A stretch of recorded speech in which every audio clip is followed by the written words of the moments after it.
Hi, friends, and welcome to Let's Talk About Healthcare, a podcast about the challenges and the opportunities, the good and the not so good, and the moments of joy found all across our healthcare system today. And remember, it's up to all of us to make healthcare work better for everyone, one day at a time. Mike, thanks for joining us today. We're so excited you're here. Thanks for spending the time. Excited to hear a little bit more about your story and about ProviderTrust and some of the things that you are doing to help healthcare fight fraud. So to start today, I'd love to kick us off by asking a question. Tell us a little bit about your background and what you saw in healthcare and in the industry that really prompted and sparked the desire to start ProviderTrust. What was happening around that time in healthcare, and how did that collide with some of your background and prior experiences? Well, thanks, Dave. I really appreciate the opportunity, and it's a pleasure. It's my first time. This is my first podcast, so I'm going to try to make my way through it eloquently. I'm a native Nashvilleian. I'm proud of it, and I actually come from a family where many of the men were were physicians, and so I was kind of grew up around healthcare.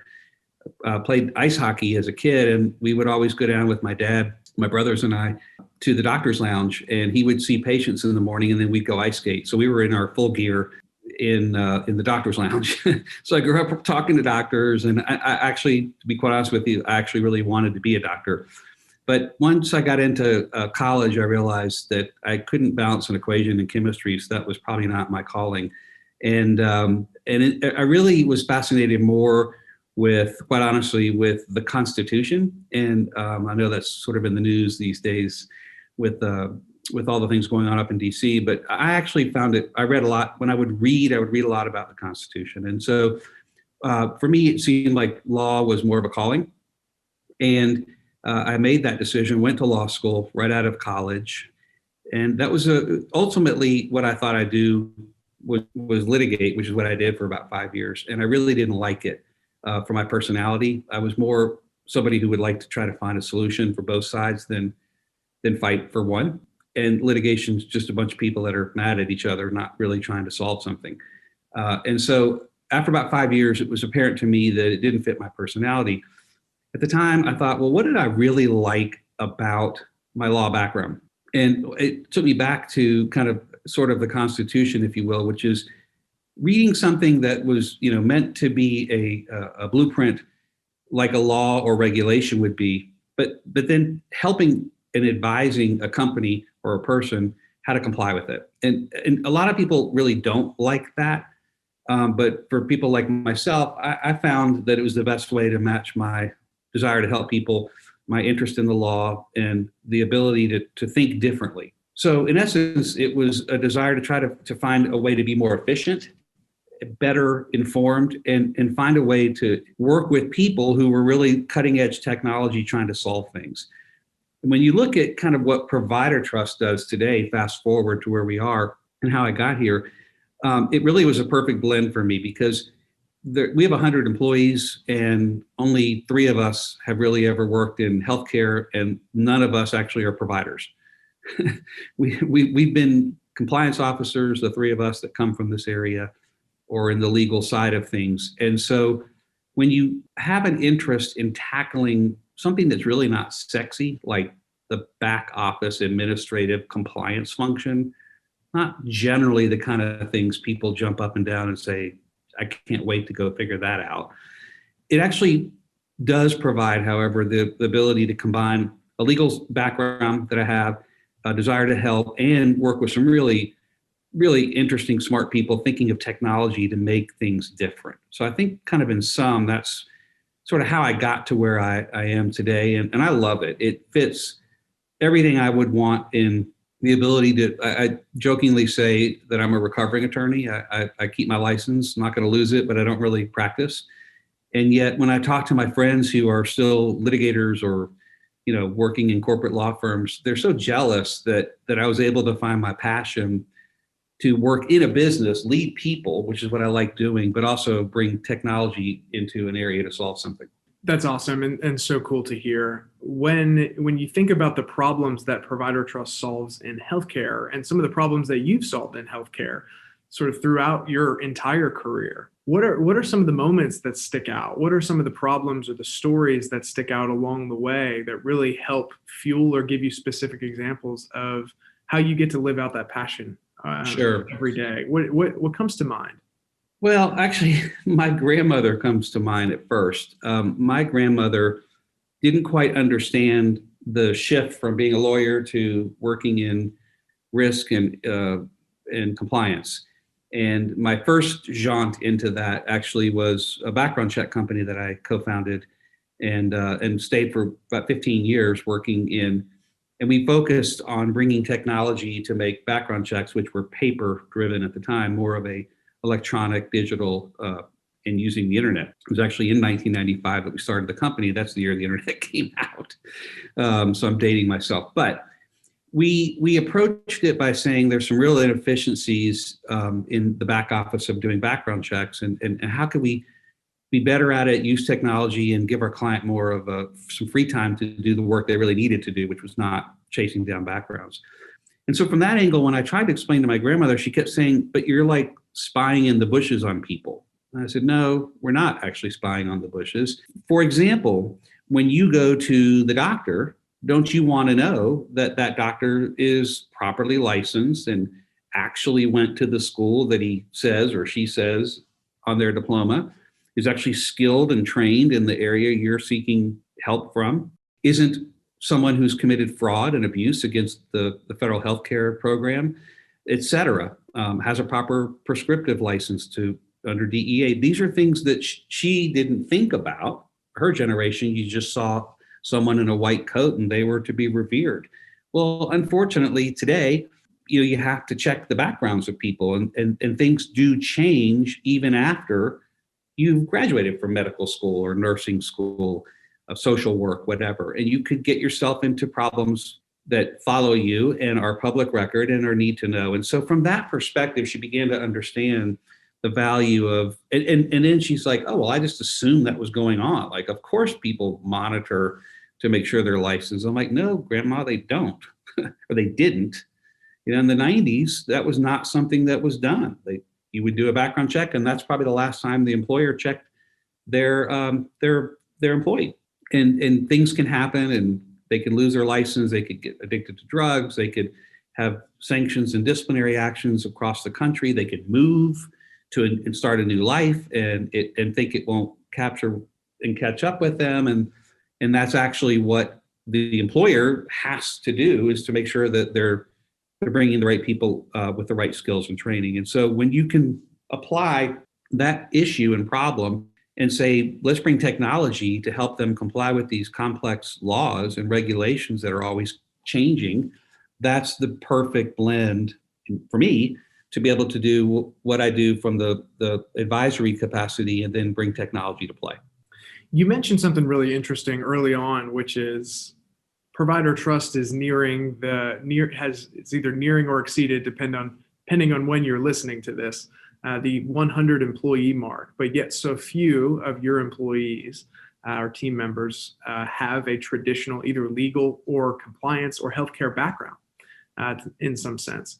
What have you seen, kind of shifting gears a little bit, what have you seen, how have you been able to effectively motivate and inspire those 100 people to go tackle this problem in healthcare, right? So when we anchor to the problem of healthcare fraud, you've been able to successfully build an organization with 100 people or so that are passionate about solving these types of problems. How do you keep folks inspired and motivated to a challenge they may not have seen directly?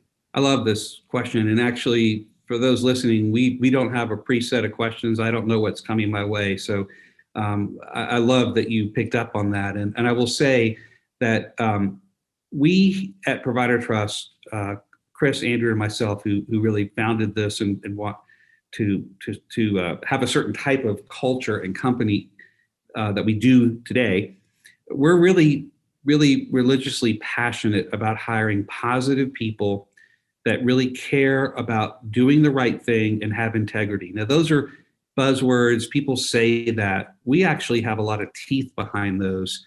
In fact, we go over our business values every day of the week for 10 minutes each morning with our employees. had to do it by Zoom with COVID, but we still do it. And we go over the ones like be the hustle you desire, tell the truth, do what is good, those kinds of things. And so have conflict so that you can get past the issue with your colleague. These are the types of things that matter now. When you can say that, but you have to hire to that. And we're very intentional about who we bring on. We have a great atmosphere. Our office is fun. We do a lot of fun activities. People love and care for each other. It's a young, vibrant group. You wouldn't walk in and say, I don't want to work here. That's not the hard part. The hard part is finding people who truly have what it takes and the compassion to help make healthcare safer and to make it better with better data. Now, that's not what you go on college campuses and recruit with, because that's not a sexy statement. But what we've been able to do are find people who are positive by nature. When times get tough, they're going to stick to positivity. That's very important. They're going to do the right thing. And by that means if we've made a mistake, we need to own up our mistake, and we need to talk to the client and explain what happened and how we've learned and fix it. And if we're not working with people who feel that way, the client really shouldn't trust us. And the name ProviderTrust is intentional. We want there to be the two-way street of us providing the best data possible to help them make decisions and feel comfortable that they can sleep at night knowing that they've got the best employees, the best vendors. Everyone is who they say they are, and they're not going to run into fraud and abuse. So those positivity and integrity are really important to us, and we interview for it. We do some talent assessment for that to see whether or not they're going to fit in with this group. Because when times get tough, you find out really how people are as far as their morals and their morale. And so I think we've done a really good job doing that with people. This is not the place for everybody, right? You don't have to have a healthcare background. We can teach you why the regulations exist, what they are, and how our software is tackling it.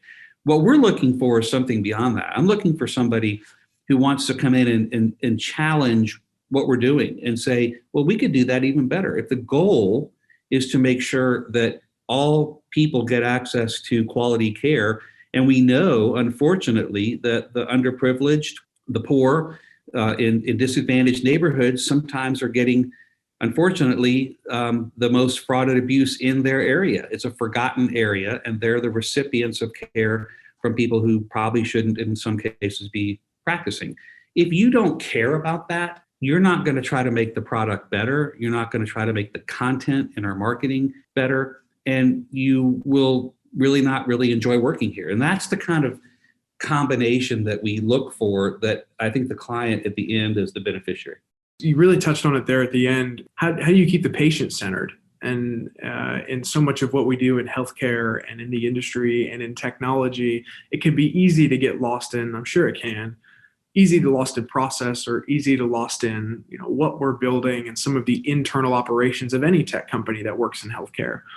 Keeping the patient centered, I think, is, somebody once told me that in healthcare, the patient's always the hero. And keeping that at the center seems to be so pivotal. But you touched on something really interesting, which is the role that your organization, ProviderTrust, plays in addressing healthcare inequity. And when you look at that, in doing some of the research ahead of this interview, pulled some numbers from a recent study done by Johns Hopkins, in which it shows that Medicare beneficiaries most likely to be impacted by fraud, waste, and abuse in healthcare are more likely than not to be non-white.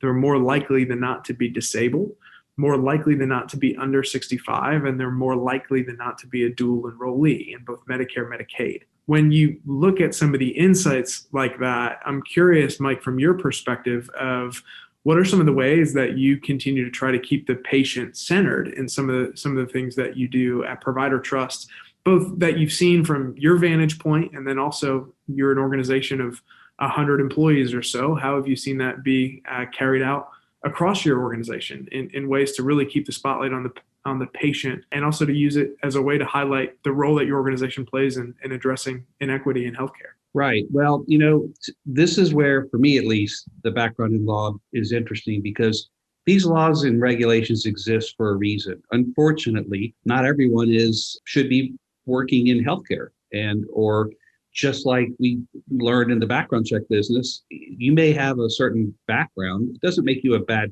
person. It just means you might not need to be driving a bus with kids if you've got a certain pedophile background, right? I mean, there are other jobs, other things that you can certainly do.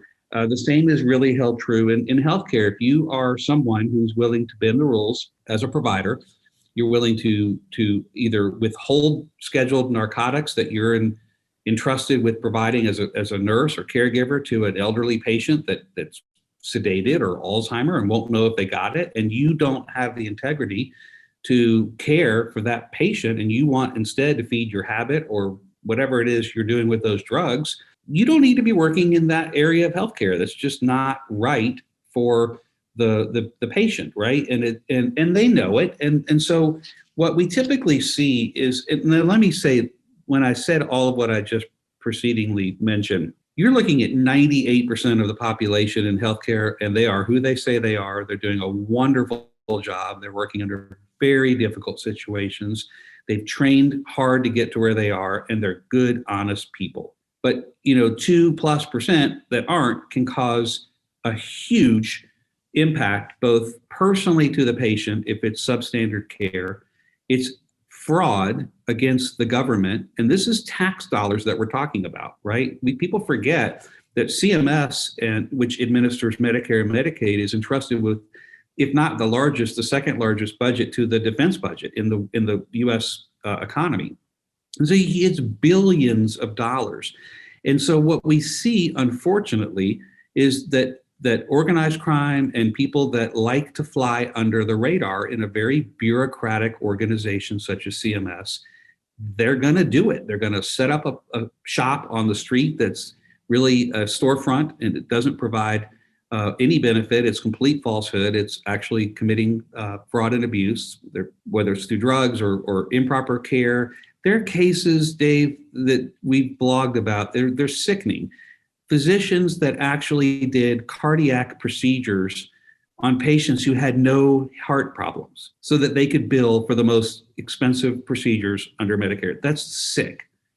That is just not right. And there are people who have been, prodded and poked and provided with all kinds of things that they don't need for the benefit of a greedy doctor or nurse or technician. And that's just not right. And so what we focus on and what we know we're doing and helping out to make healthcare better and safer is just making sure that element is not part of the ecosystem that the other good caregivers are working in. And really, the good caregivers, they want to know that they're amongst good caregivers. So no one, except for the bad guy, is really out there worried about what we do. It's people who are putting their heart and skill and hard work at this are doing so because they too are trying to make healthcare safer. You've spent a career helping to keep people safe, certainly in healthcare, but also outside of healthcare as well.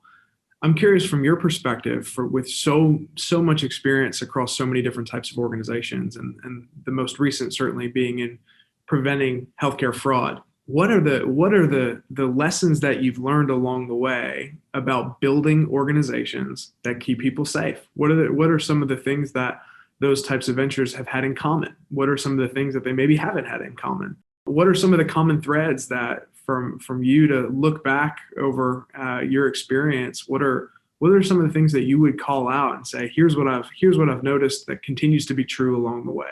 Well, I would. That's a great question. I guess I would say the common thing that has made it more enjoyable and certainly I hope successful is that if we do our job well because we care and we're providing really good, thoughtful, augmented data that is going to be better than anything else out there, we're going to make a compliance officer or a director of nursing or anyone in HR be able to sleep at night. That sounds really kind of corny. But in truth, what we do is so not sexy.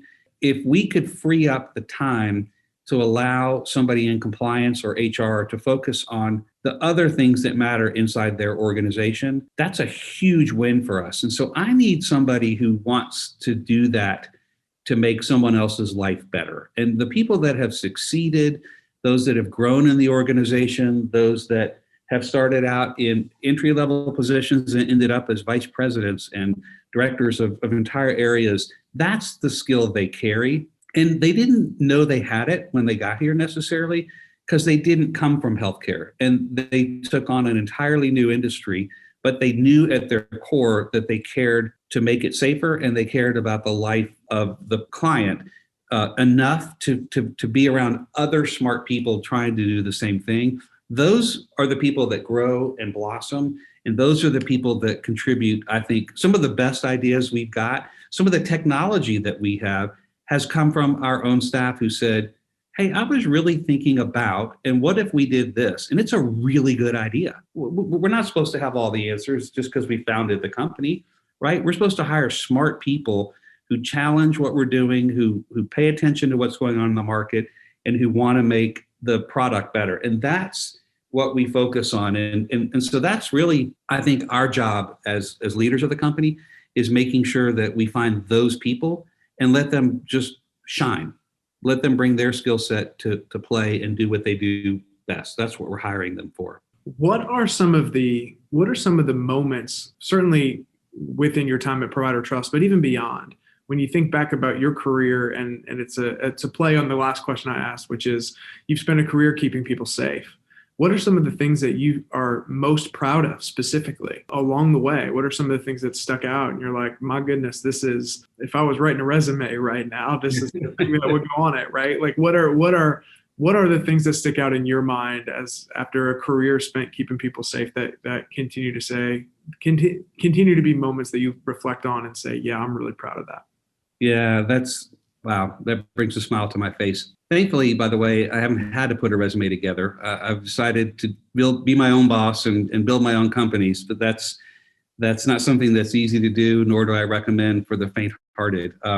I will say, however, that the most joy that I have, and I say it all the time, my wife is probably sick of me saying it, nothing makes me happier than to see people who we knew they had a gem inside of them, but they didn't know it. And we could see it and we just needed to help polish it. I can think of several employees in 2 or 3 of my different companies, some of whom met their spouse here, some of them whose whole entire lives changed or pivoted. We have an employee who wanted to take on something personal for himself and make himself healthier. And he was just encouraged by the positivity of people here at ProviderTrust and took on and has lost almost 100 pounds and is just a whole nother person. It's the person that was always inside, but needed some help and some camaraderie to do it. And the person did it silently. The people that met and married here, they at one point hid their relationship. They weren't sure that would be, something they wanted everyone to know. And they're 2 shining stars in the company. So these are, to me, when I look back and I say, I helped somebody learn a skill set to be better at what they do. They earned a really nice living. They were able to support their family.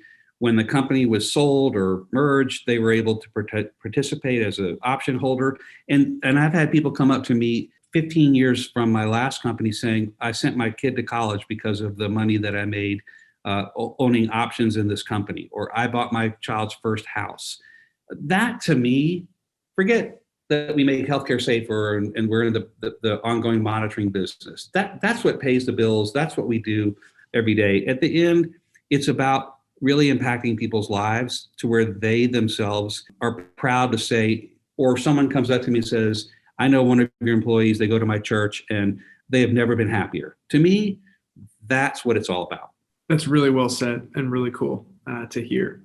I'm going to switch gears a little bit on you. And we are in a wild time at the moment that we're recording this. It's January, or it's February. It's February in 2021. We are nearing a year of dealing with COVID-19 in the United States, and then globally, it's been beyond a year. It certainly put so much stress on our healthcare system. It has brought out the best of us as citizens, and perhaps some of the worst of us as citizens throughout the year. When you look at our healthcare system, moving forward from today on, and you look at how much has happened in the last year, and you sort of go up to 40,000 feet for a second and look at healthcare from a global view, what inspires you? What excites you? What motivates you to continue to keep wanting to work in healthcare and make this system better? What are the things that when you look at our system as a whole? I know we're coming at this from we're doing a podcast about fraud and the impacts of fraud, but maybe even beyond that, or what are the things that keep you inspired to continue working in healthcare, even on the heels of a global pandemic? Honestly, being a Nashvilleian, as I mentioned at the outset, I'm really proud of. It's a great place to grow up and have been provided a basis and a family. And I'm a third generation Nashvilleian. That's kind of unique these days. But I'll tell you that growing up in a healthcare town, which Nashville is and has traditionally been, I've watched really interesting companies form. You can look at the split off of the tree of HCA that originally created sort of the privatized hospital sector. And if you look at the Nashville Entrepreneur and Business Journal tree that's been presented through I think the chamber, almost every company can trace its roots back to HCA. Actually, ours can't. We're a bunch of renegade tech people that just happen to be in healthcare. And so I find that one fascinating, that in a city like this, there's an interest in what we're doing. There are financial backers that are willing to ride with us because they get the importance of compliance and enterprise risk, but they also realize that that's not what's being invested in town. What's being invested in town are the physical providers, right? They're either starting hospital systems, nursing home chains, laboratories. They're in the hard brick and mortar business of healthcare. And yet, if you ask any of them, and when we were looking to raise some money to start the company, we said, ask any of your other clients, how are they handling compliance? And they all said, we're not. We're doing the best we can. We're doing it when we can, but it's probably not the best funded, and it's not the sexiest part of the business. And so when they saw an organization like ours, there are many others in town that are doing similar great technology and data services. I think it highlighted for me the bigger picture in healthcare. It takes a lot to get the product out the door, right? You have to have the Pfizers and the pharmaceutical companies. You have to have the strikers and the suppliers, but you also have to have the providers to do it. But what the undercurrent for any of those businesses, and where ours sort of is ubiquitous in healthcare, they have to be who they say they are, and they have to be eligible to be working in healthcare. And if you don't have that foundation, your house of services is really a house of cards. And so for us, the bigger picture, I couldn't be more proud of all those practitioners and scientists that solved and came up with a vaccine in a year. That's unbelievable. It's truly remarkable. And we have nothing to do with that. That's not the side of healthcare that we're in, right? But we're in the side of healthcare that once people are getting vaccinated and they have to prove that they have, you got to have a place to store those records, and you have to be able to know that that's a component of an eligible person.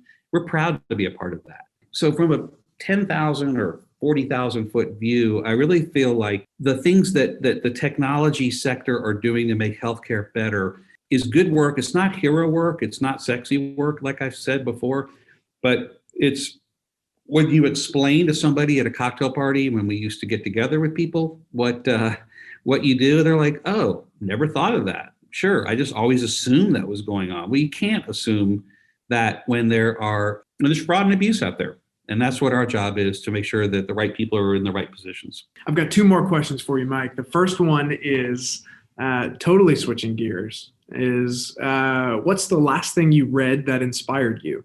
What have you been reading recently? What's on your bookshelf or your nightstand at home that's given you a source of inspiration? Literally last night, I finished a book recommended to me by one of my friends, a physician friend of mine, called Inheritance by Danny Shapiro. It's a story of an individual who, speaking of healthcare, determines or learns later in her life, in her 50s, that through I think Ancestry.com or 23andMe test that she and her husband do for the holidays, that she's actually adopted, that her family raised her but didn't tell her how, and I won't ruin how she goes about. She's a journalist, so she figures it out. And it's fascinating about sort of the ethics of science, the potential for artificial insemination in the 60s when it was a wild, wild west of healthcare, and what it does to somebody. She asks herself, she was actually raised in an Orthodox Jewish family, but was a light-skinned, blonde, blue-eyed individual. Then everyone always said, "You don't look like you're Jewish." And it turns out she wasn't. But how she comes to grip with what's her identity. So it's fascinating about the medical ethics, kind of who people are and the journey that they're on. Last question, Mike. And again, so appreciate the time today. When you reflect back on 2020 and you look forward to 2021, what's the moment that stuck out in 2020 the most for you? Either one that you're really proud of, one that maybe you're not so proud of, but what's a moment that really defined your 2020 experience? And then looking forward to 2021, what are you looking forward to this year? And that can be either personally, professionally, just what's on your mind as you reflect back and look forward. So 2020, obviously not alone in saying that was a really tough year. And for all kinds of reasons, in the political spectrum, in the health and safety area. For me personally, I lost my mom in October to cancer. She lived an amazing life. She was 80, taken, in my opinion, too soon. She had lived a full life, and she told me she had no regrets, nothing she would ever look back and change. And I thought to myself, gosh, I hope I can say that. I hope I can live to 80, and I hope I can say that when I am her age. For me, it was a huge loss. She plays an amazing role in our family, but it enabled me to realize, and we had enough time. She had cancer for over 3 years. Only the last few months were really not fun for either of us. But we were able to learn that I was able to have very deep and open conversations and learn how she was proud of me, and how proud in particular she was of my decision to try to help others with my law degree rather than just be the practicing lawyer, and which also helps people. But she really was happy that I was able to blend the two things that I do into something that brings me pleasure and something better. So for me, 2020 ended, unfortunately, with her passing, but with the ability to know that I'm on the right track, and that I'm doing something that matters not just to me, but to her.